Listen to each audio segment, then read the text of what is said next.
नमस्कार. नमस्कार नमस्कार. साहेब मी पुण्यावरून आलो, आळंदीवरून. बर बर. मी गुलाब पवार महाराज कीर्तन पण करतोय बघा. वा वा, कीर्तन पण करता. हो. बर बर. आणि की ज्यावेळेस काल युट्यूबला मी तुमचा व्हिडिओ पाहिला, नागरे साहेब म्हणून त्यांची युट्यूबला व्हिडिओ पाहिले मी. खूप सुंदर, आधी अभिनंदन आहे. कारण की ग्रामीण क्षेत्रामध्ये जे तुम्ही काम करताय किंवा ग्रामीण क्षेत्रातल्या युवकांना रोजगार आणि नोकरीसाठी जे तुम्ही करण्याचे प्रयत्न करताय, ती कंपनी वंदना शिवाय या नावाने जे तुम्ही करताय, मी वाचलं काल, ते खूप सुंदर वाटलं. आणि ते वाचल्यानंतर मला एक वाटलं की कुठंतरी ग्रामीण क्षेत्रासाठी, युवकांसाठी कोणतरी पुढे येऊन काम करत चला, आपणही त्यांना भेटलं पाहिजे. म्हणून मी आवर्जून आज तुम्हाला भेटण्यासाठी आलेलो आहे. नाशिकला पुण्यावरून आलो. आणि की खरंच तुमच्या काय उद्देश काय, आणि की कशा कंपनीत कशा पद्धतीने तुम्ही काम करणार? नाही महाराज, आमचे उद्देश म्हणजे आपण पण ग्रामीण भागातच आपण जन्म झाला. बरं. आपण हे बुलढाणा जिल्ह्यातले लोणार तालुका आहे आपला. बरं. आपण काही लांबचे नाही. बरोबर. तर ग्रामीण भागात आपण त्या अडचणी पाहिल्या, त्या महिलांची बेरोजगारी पाहिली. हो. बेरोजगारीमुळे महिलांना आपल्या अपत्यांना कुठं चांगलं म्हणजे प्रगती करता आली नाही. बरं. आणि बेरोजगारीमुळे नवरे व्यसनी बनले. बरोबर. आता हे व्यसनी नवरे आणि बेरोजगार महिला यांना काम देण्यासाठी आपण शहरात जर बोललो तर भाडे तोडे द्यावं लागतात. त्याच्याकरता प्रत्येक गावातच जर आपण काम घेऊन गेलो तर किती चांगली गोष्ट. अशी संकल्पना आम्हाला 25-30 वर्षापूर्वी आली. आणि मग त्याच्यानंतर आम्ही थोडी सुरुवात केली, फार संघर्ष केला. ही कंपनी आम्ही जी सरकारकडून मान्यता घेतली. ही जी कंपनी आहे, सगळ्या मान्यता आहेत का तुम्हाला? हो, सर्व मान्यता आम्ही तुम्हाला दाखवतो. आता हे आपलं झालं, आपलं थोडंसं बोलणं झालं की नाश्ता पाणी करून तुम्हाला सर्व मी पेपर दाखवतो.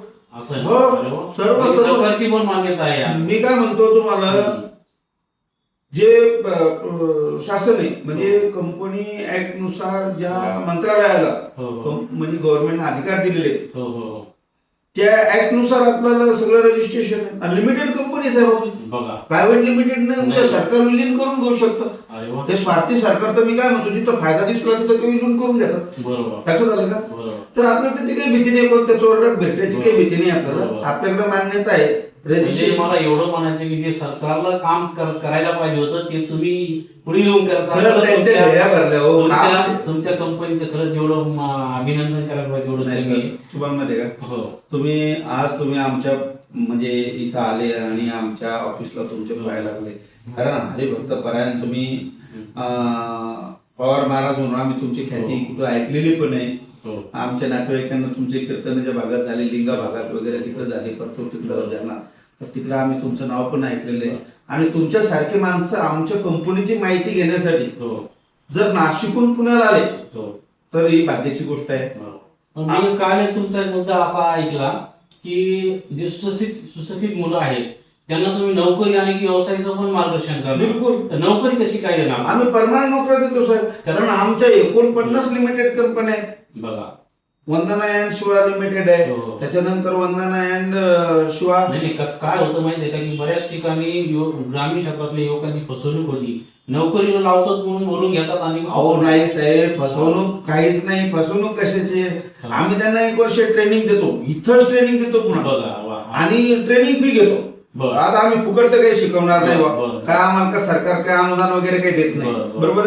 ट्रेनिंग फी घेतो, लिगल घेतो, आरटीजीएस करून घेतो, त्याचा जीएसटी भरतो, सरकारला टॅक्स भरतो.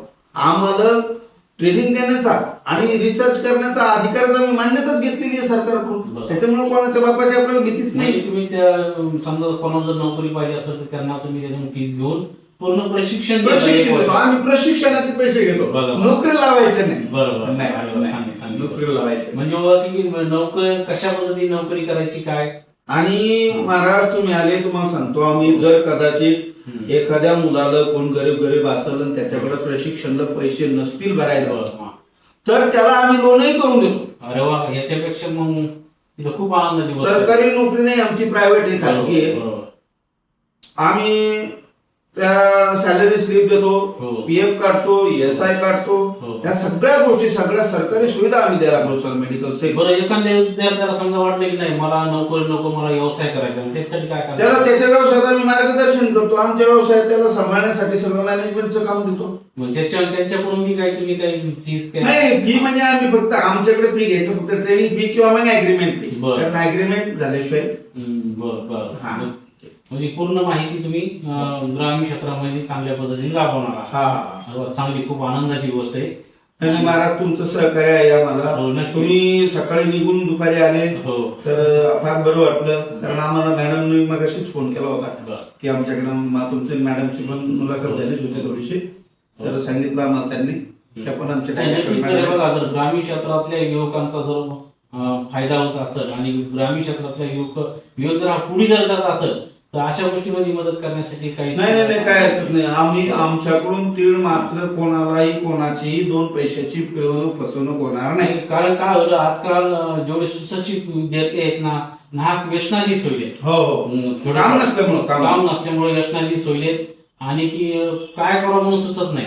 आणि आज जर तुम्हीच पुढे येऊन जर त्याच्या नोकरीसाठी आणि उद्योग व्यवसायासाठी जर करीत असाल तर खूप अभिनंदनाची गोष्ट आहे. नाही, धन्यवाद. तुम्ही आम्हाला जे काही सांगितलं, जे काही तुमचे प्रश्न होते त्याच्यात आम्हाला बरं वाटलं. आणि तुमच्या मनात कुठलेही डाऊट असले तर तुम्ही या नंबरवर, कारण मी तुम्हाला याच्यावर युट्यूबवर सर्वांना सांगितलं होते, तुम्हाला कमीत कमी 500 फोन आले युट्यूबवर पाहिल्यावर. आज 100 कमीत कमी 100-125 मुलं आज आमच्याकडे मुलाखत देऊन गेले. बघा, ग्रामीण क्षेत्रापर्यंत तुम्ही कसं पोहोचता? नाही, ग्रामीण क्षेत्रात आम्हाला पोहोचायला काही अडचण नाही, कारण की आमच्या गावागावावर सर्वे होतो.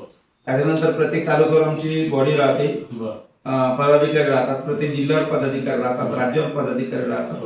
त्याच्यामुळं आम्हाला ते ग्रामीण स्तरावर काही अवघड जात नाही. चांगली गोष्ट आहे. म्हणजे तुमचे प्रत्येक तालुक्यामध्ये पण कर्मचारी आहेत. हो. अरे वा, चांगली गोष्ट.